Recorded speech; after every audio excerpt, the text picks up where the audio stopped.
On your Edmodo, you should have found this Halloween survey Google form assignment. That means you are all going to learn how to create a Google form today, which, yes, of course, will be occurring within your Google Drive. So first, log into your Google Drive, say Create, and choose Form. Once you're in and to the form that you want to create, you first want to title your form. An untitled form is unacceptable since one of the steps of our directions is that your form indicates what your survey is about. Since mine is literally just a Halloween survey sample, that's what I'm going to call it. That indicates what mine is about.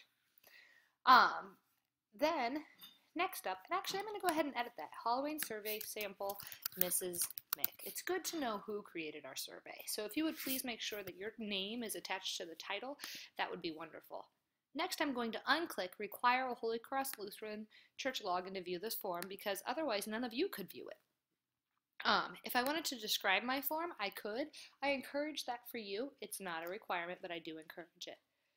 Then you get to start putting your questions. Your questions can relate to whatever you want the topic of your survey to be. Favorite Halloween candy, Halloween costumes, trick-or-treating locations, whatever you want your topic of your survey to be. So I could say something along the lines of, what is your favorite Halloween costume? After I've titled it, I have a multiple choice currently as my question type. I want to know everybody's favorite, so I don't want multiple choice. I want just text so they can type in their answer. I also want to make sure this is a required question, so I'll click required. Then I can say done because I'm happy with my question, but I want to add an item. And either I can just click add item or I can click on the arrow and choose what type of question to use. Notice there are many different types of questions and I want you to make sure that you use at least 5 different features of your Google form. Notice there are also videos and images that you can include or page breaks or section headers. There's a lot about our layout that we can add to Google Forms to make them more advanced and more interesting. So by all means, be creative when you choose at least your minimum of 5 different features. If you thought my next one needs to be a multiple choice question, choose that. And your question could be, what was your favorite age to trick or treat? And then I can give an age range for each of those. And so since it's multiple choice, I need to have multiple options. So I can say 0 to 3, 4 to 6, 7 to 9, and then one more, which would be 10 to now, right? So those are my options.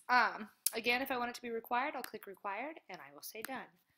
Now, if you don't know what type of question they are, feel free to just click off of it and see what they mean when you say checkboxes. So there are when they say checkboxes, you can have multiple options that they can click on all of them. So if you wanted to say, click on all of the costumes that you'd be willing to dress up as, and then you could give 10 options, they would choose one of those 10. So there are many different types of questions, and sometimes you might just have to open them up. A scale question means rate these costumes on a scale from 1 to 5, and then you could give different costumes, and they could rate them for you. And we have time, we have date, so feel free to be creative and make sure that your survey has a variety of questions within it. As stated before, I'm really intrigued.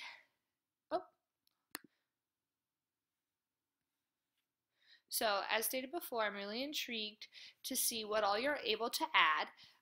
When you add your items, like I said, I'd love to see some layout differences, section headers, page breaks. So if your survey goes from costume type to trick-or-treating to candy type, and you wanted to have those different section headers, you could. Inserting images and videos is just like the way is exactly the same as it is on any other Google file. You can go to the internet, find your image, and paste your URL. Now, when you're done, you get to choose these options. Do you want the link to submit another response to be available to the person who just took it? Yes or no? I do, because maybe you have multiple things you wanted to say. Maybe, do I want to publish and show a public link to my form results? In other words, people get to see the data of all the answers that everybody has said, and I'm going to click yes because I think these could be really interesting and funny surveys. Do I want my responders to edit the responses after submitting? Yes, of course. People make mistakes and they need the opportunity to correct them. You can say send form, and when you say send form via email, this is where you can type your email addresses or your groups. So if you are my group, currently you're 6th grade still because I haven't changed your name, you can see that it'll enter all of you and you should receive an email there. Also, I can just use this link to share. So I'm going to highlight it and press Command C to copy. Okay. Once I have that, I can also see what my live form looks like when I see it. So this is how my live form currently looks. Pretty boring because I haven't put a whole lot in there yet. But there are some other things that you could do first that I want to make sure that we know. Because there's something called a theme, and you can change your theme. Right now mine's basic, and that seems pretty boring. You could do beach evening, birthday cats, cars and trucks.